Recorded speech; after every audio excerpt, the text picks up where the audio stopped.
Estamos aqui nos estúdios com o Adelson Filho, assessor técnico do Sintraf, né? A gente vai falar aqui sobre previdência, hein? A análise dos processos previdenciários e a contratação de 7 mil militares. Olha, na verdade não foi contratação de 7 mil militares, não foi convocação. E uma convocação que não é obrigatória, né? Que são militares da reserva. Mas vamos falar aqui. Bom dia, Adelson Filho. Bom dia, Caio. Bom dia, Luciano. Bom dia, meu amigo Gomes. A gente sempre se encontra ali em Sidney do Sinuc. O Erles, esse jovem competente aqui na técnica. Edivan, meu companheiro sindical. Caio, veja bem. Antes mesmo da gente entrar nesse debate, é interessante a gente dizer que existe uma proposta a nível federal, que é o desmonte da Previdência Pública. Isso é fato, consumado. E o governo instituiu uma plataforma que nós viemos aqui e debatemos, chamada INSS Digital. Essa plataforma, em tese, dizia que era para dar celeridade aos processos previdenciários, que era para dar agilidade, que era para reduzir o erário público e por aí vai. Por outro lado, a gente também já denunciava que em todo o Brasil existe um déficit previdenciário, existe um déficit de servidor da Previdência e algo em torno de 16 mil funcionários. E o governo já disse que não realiza concurso. Mas o que nos causa estranheza é que o INSS Digital, a plataforma não funcionou, e isso foi denunciado inclusive pela Procuradoria-Geral da União, foi denunciado inclusive pela Advocacia-Geral da União, pelo próprio Ministério Público Federal. Mesmo assim, o governo insistiu nessa plataforma. O que é que ocorreu? Desde 2018, existem processos de análise na Previdência que nem foi movimentado. Aí o governo, na minha concepção, na nossa concepção sindical... Não, mas peraí, só um instantinho, Deus. Vem aqui, isso daí está gerando um problema para, inclusive, o sindicato, né, da agricultura familiar, não é isso? Tem pendência lá, o sindicato faz essa intermediação, não é isso? Então está gerando problema. Quantas famílias estão com problemas aí, aqui no sindicato aqui de Alagoinhas? Veja só, Caio. Em todo o Brasil são 2 milhões de processos parados. Então nós não estamos falando de uma coisa específica de Alagoinhas, certo? Sim. Em Alagoinhas nós devemos ter aí algo em torno de 300 processos parados. De pessoas, inclusive, que não tinham o que analisar. Vamos lá um exemplo. Tem uma senhora casada no civil, que tem 5 filhos com aquela pessoa, que tem conta corrente em banco conjunta, que tem um cartão do G Barbosa conjunto, que quando o camarada faleceu, ela declarou óbito. O que é que tem que analisar para conceder uma pensão a essa senhora? Não tem nada o que analisar. O reconhecimento deveria ser automático. Porém, o Cadastro Nacional de Informação Social, que é o CNIS, que ele dizia que através do CNIS seria automático, hoje entra num processo de análise.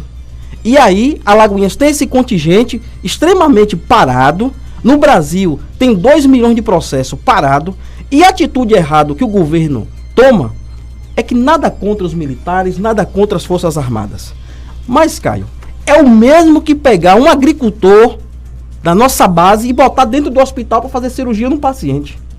É o mesmo que pegar um servidor da Previdência e dar uma arma a ele para manusear. Ele vai fazer o decreto de contratação desses militares, vai botar dentro da agência e não vai equacionar o problema. Porque os militares vão precisar aprender. E o INSS tem um problema gravíssimo. O INSS vive de resolução, vive de instrução normativa. Então aquilo que era ontem de tal forma, hoje eles baixam outra resolução e já é de tal jeito. Amanhã da mesma forma. Então se você não tiver expertise na área, se você não tiver experiência na área, os militares vão para dentro das agências do INSS e vão bater cabeça. Essa que é a verdade. Por que não, já que é emergencial, e é um decreto emergencial, por que não abrir concurso? Ele disse que não abre. Por que não contratar os próprios servidores do INSS, recontratá-lo para dar celeridade a esse processo? E que não resolve. Por que não resolve, Caio? A gente termina estudando a matéria e nós observamos o seguinte: o INSS tem recebido cerca de 1 milhão de processos por mês. Então veja que você vai enxugar gelo e não vai resolver o problema. O que seria viável? Já que ele implantou a plataforma do INSS Digital, e eu falava isso aqui nesse programa lá atrás, nós não podemos nos renegar a tecnologia. A tecnologia está aí para servir o cidadão, para ser usada. Mas nós já identificava que tem um grupo de pessoas e isso também foi através de estudo apontado, que 80% da população, mesmo tendo acesso à internet, mesmo sabendo manusear o celular, quando você vai para dentro de uma plataforma digital que exige documentos, que exige conhecimento, as pessoas terminam, Gomes, se batendo. Então é esses questionamentos que o sindicato levanta. Por que contratar militar? Por que o governo contratou militar? Aí não tem outra alusão que a gente possa fazer, a não ser dizer o seguinte: nós sabemos que já há uma reação nacional, através do Sindprev nacional, através dos movimentos sociais organizados, de fazer ocupação nas agências do INSS. Então, obviamente, se eu boto um militar, a casa está protegida. Não, peraí. Não é bem assim. Olha, os militares que estão sendo, no caso, foram convidados e podem aceitar ou não, são militares da reserva, né? Eles vão ser contratados como funcionários do INSS, vão ficar na área de atendimento, segundo o anúncio do governo. Então, eles não vão ter nenhum acesso à parte técnica, burocrática do INSS. Estes servidores do INSS que ficavam no atendimento vão ser transferidos justamente para essa área, porque o governo até alega que o problema, né, desses atrasos é justamente a questão do sistema, que está sendo demorado para ser abastecido, né? E conforme eles têm que colocar os que faltam nesse sistema, vão chegando novas solicitações, e aí vai gerando aquele conflito, né? Os que chegam, os que já estão, e aí aquela coisa toda. Então, o governo convidou esses militares, entendeu? É uma forma de você baratear a contratação, né? Porque você acaba pagando um adicional sobre o salário desses servidores que estão na reserva, até 30% em cima. Então, você contrata um número grande, né, 7 mil, a um preço mais barato, para desempenhar uma função pré-estabelecida.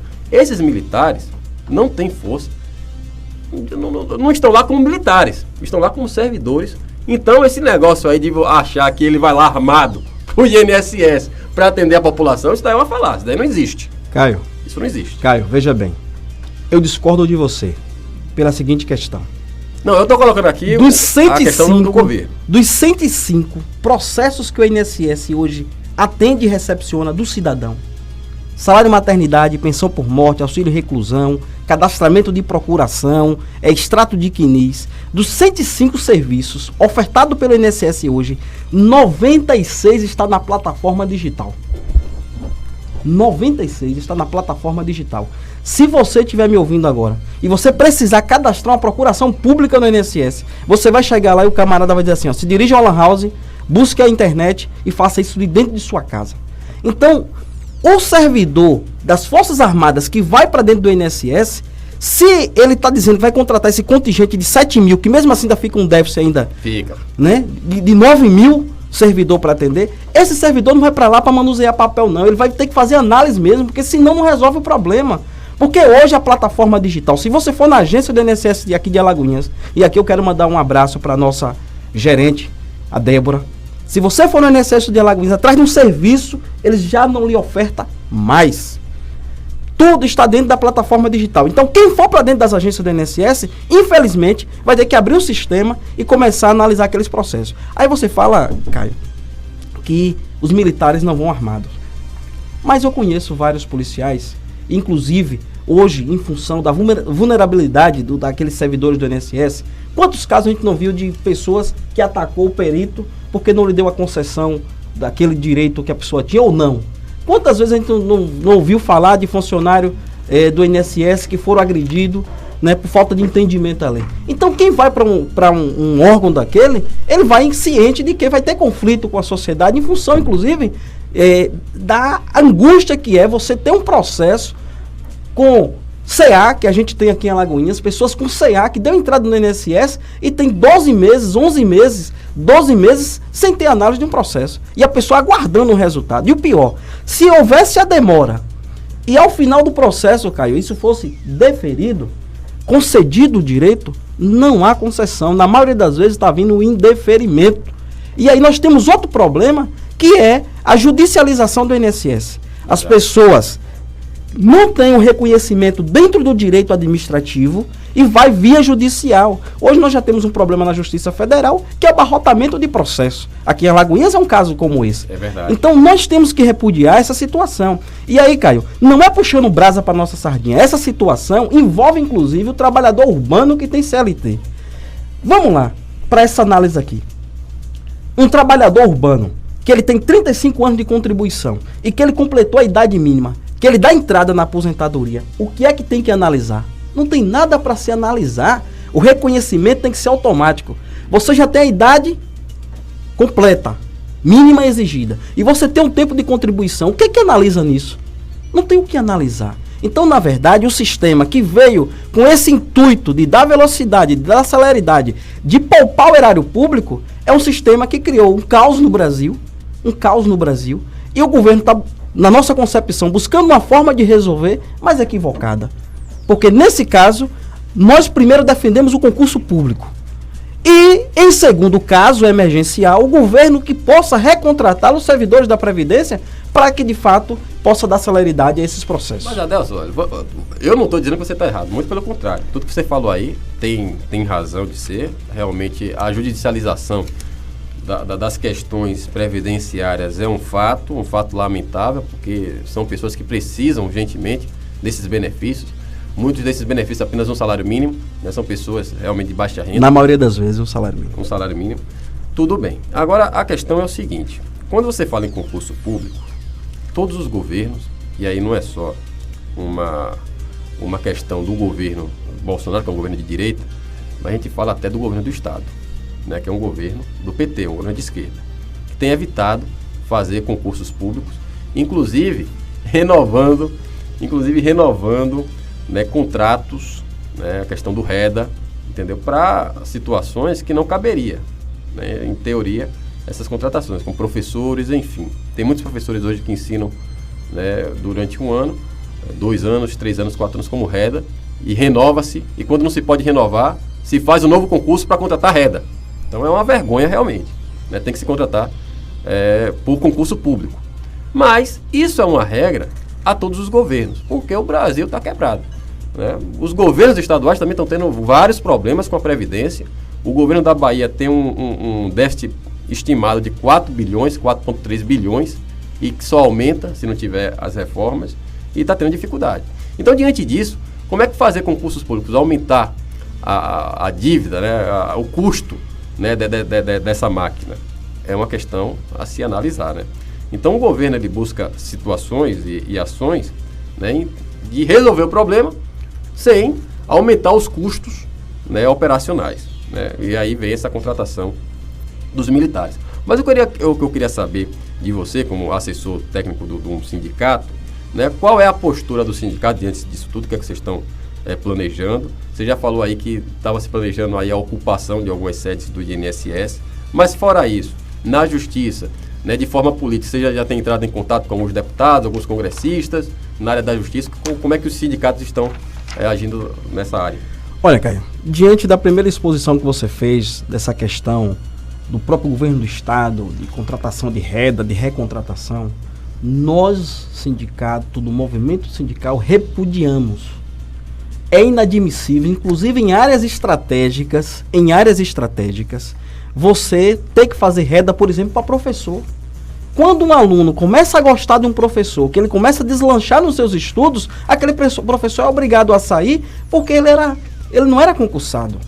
É inadmissível a gente admitir que num hospital tenha que ter REDA. Porque o médico está ali, se estabelece, começa a fazer carreira no hospital, pensar que não está mais ali. Então é inadmissível. Então nós não concordamos com a prática de nenhum governo, independente se é de direita, se é de esquerda. E eu acho, na minha concepção, que o governo do Estado da Bahia tem de forma errônea praticado isso e é preciso ser corrigido. Isso tem que ser dito, certo? Mas quais são as medidas que o movimento sindical está tomando?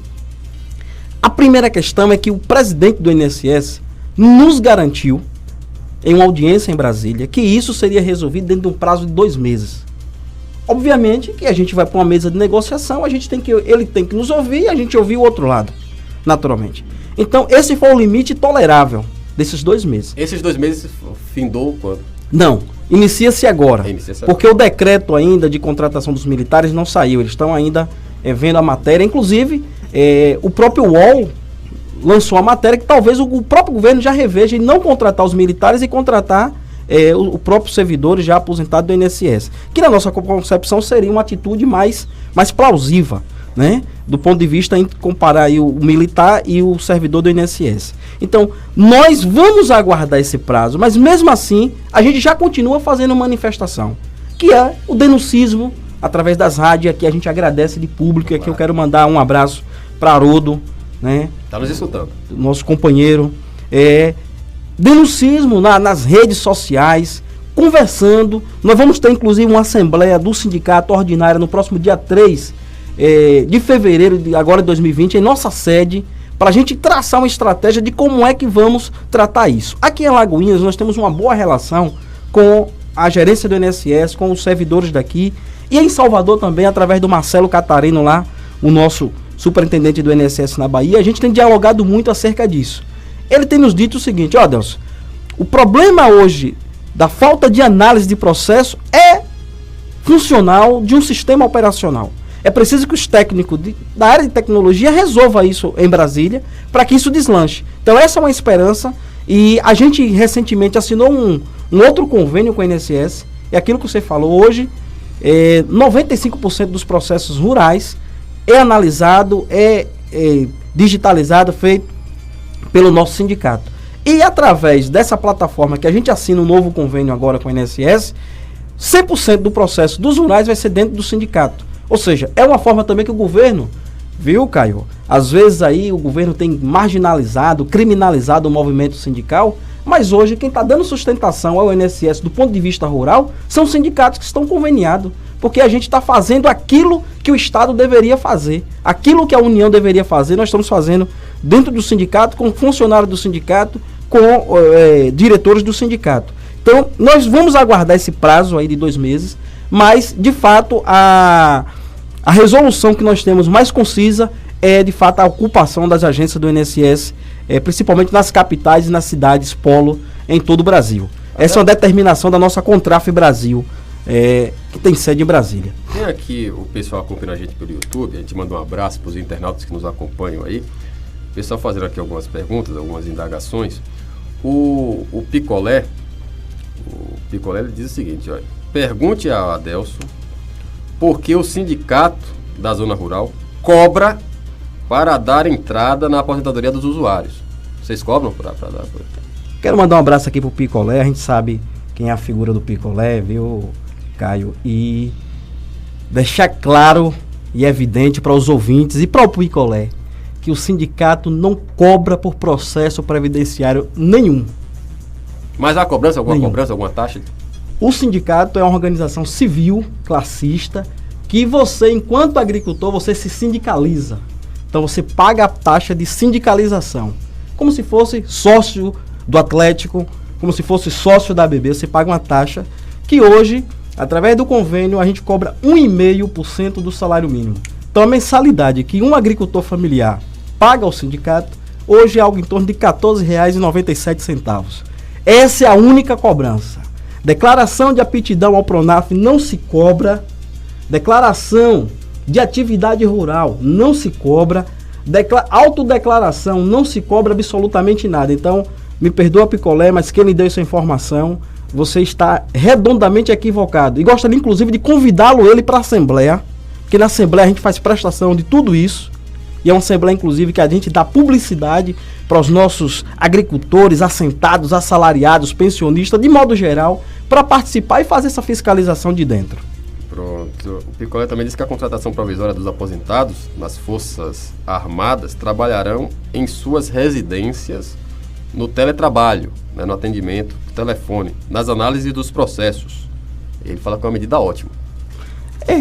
Mais uma vez aí contradiz aquilo que a gente... Não, olha, eu vou concordar aqui com você, Adelson, que é o seguinte, eu acho, é a opinião minha, eu acho que o mais óbvio, né, e o melhor é que os próprios ex-funcionários, que já é ambientado com o INSS, que tenham preferência na contratação, né, já que são aposentados, eles podem ser chamados, né, se não suprirem o que o governo necessita, aí sim você pode chamar os militares, né, ou qualquer outro tipo de servidores que podem ser convidados, melhor dizendo, para atuarem no INSS. Mas realmente você tem que preferir quem já é ambientado com o trabalho. Não discordo disso. Agora, com relação à Assembleia que vocês vão fazer, a manifestação, que é agora em fevereiro, né, dia 3 Vamos ter assembleia dia 3. Vai ter assembleia para definir o que, é que vocês vão fazer, né? Isso. Pronto, onde é que fica o Sintraf aqui? Quem quiser participar? Olha, o convite vai aqui a todos os agricultores familiares, produtores rurais, pensionistas, assalariados, enfim, de modo geral. A nossa sede fica ali na rua Antônio Paulilo, no Jardim Pedro Braga, logo ali a vizinho ao seu Sidney do Sinuque, certo? Então a nossa assembleia inicia-se às 8 horas da manhã e vai até o meio-dia, tratando dessa pauta e entre outras. Mas essa é a principal pauta mesmo, e aqui eu quero mandar um abraço para a dona Maria Camilo. Ela é uma senhora, só para você ter ideia, de 73 anos, que deu entrada na pensão do marido. Ela reside ali no Tombador e tem um ano e 3 meses sem saber do resultado. Então isso é doloroso. São muitos casos desse né? tipo. Isso é doloroso. Lamentavelmente. Imagine você, Caio, uma mulher que ela tem uma criança e ela tem direito à licença maternidade, que é de 4 meses. Ela volta a trabalhar e não recebe a licença maternidade.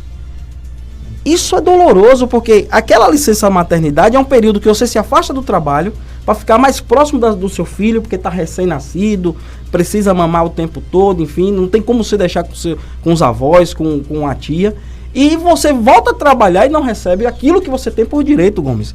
Porque nós não estamos pedindo nada à Previdência. Nós a contribuímos. E nós queremos, no momento da necessidade, o retorno daquilo, e nós não estamos obtendo. Então é de repudiar, é de se dignar e, de fato, chamar a sociedade para essa luta. Porque a gente vê nesse denuncismo de várias questões que está acontecendo na Previdência. E justiça seja feita, Caio. Eu sou uma pessoa que eu gosto da coerência. Nós já começamos a ter ataque na Previdência desde a presidenta Dilma. Dilma botou lá 2 medidas provisórias que viraram leis e que está hoje vigente. Por exemplo, a pessoa que tinha direito lá à pensão vitalícia deixou de ser vitalícia. Então a gente não podemos admitir isso, porque se nós contribuímos, a Previdência é uma seguradora do trabalhador, e essa seguradora não lhe paga aquilo que você depositou nela, e aí a gente poderia voltar de novo e entrar naqueles postos. Se a gente fazer um retrospecto que o INSS já fez com trabalho com segurado, Ave Maria. E aí, Caio, a gente tem que entrar numa discussão profunda. Verdade. A renúncia, a sonegação, a perdão de dívida de gente que deve bilhões à Previdência e cobra daqueles mais pobres. Esse é o grande equívoco, né, de um governo e de qualquer outro governo que entrar nessa linha. Cobra-se mais de quem deve mais e cobra-se mais de quem pode pagar mais. Quem paga menos, tem que pagar menos. Então isso é o mais justo. E a gente vê isso no Brasil meio que de cabeça para baixo. Valeu, Adelson. Aliás, eu quero que você informe pra gente o resultado da Assembleia, pra gente anunciar aqui também. Eu acho que é interessante, até pra gente saber o que é que vai acontecer, né? Se vai ter alguma mobilização, alguma coisa. Realmente é bom a gente anunciar aqui. E a gente vai convidar você também para vir aqui para a gente fazer um debate mais amplo, se possível até com pessoas ligadas ao INSS, para a gente fazer um debate aqui sobre essas questões. Mas a gente agradece a sua presença, viu, Adelson? Me coloco à disposição, Caio, e agradecer de coração mesmo a abertura dessa rádio, né, o compromisso de vocês com a comunicação social, porque nós estamos falando aqui para público, né, que de fato tem nos procurado. Para você ter ideia, a gente está no sindicato e chega a gente da Malu Calçado, querendo assessoria, querendo orientação de como fazer, de como ajudar, e a gente não discrimina trabalhador, se é do campo ou se é da cidade, se é da indústria ou se é do serviço público. Chegando, nos procurando, a gente tem o dever e a obrigação de prestar assessoria. Agradeço aqui, forte abraço ao meu amigo Gomes, né, amigo do meu pai de muito tempo, não sei se lembra de Adelson do Rio Branco, né, mas foram militantes aí da vanguarda. E no mais, desejar a todos um bom dia. Valeu, Adelson, obrigado.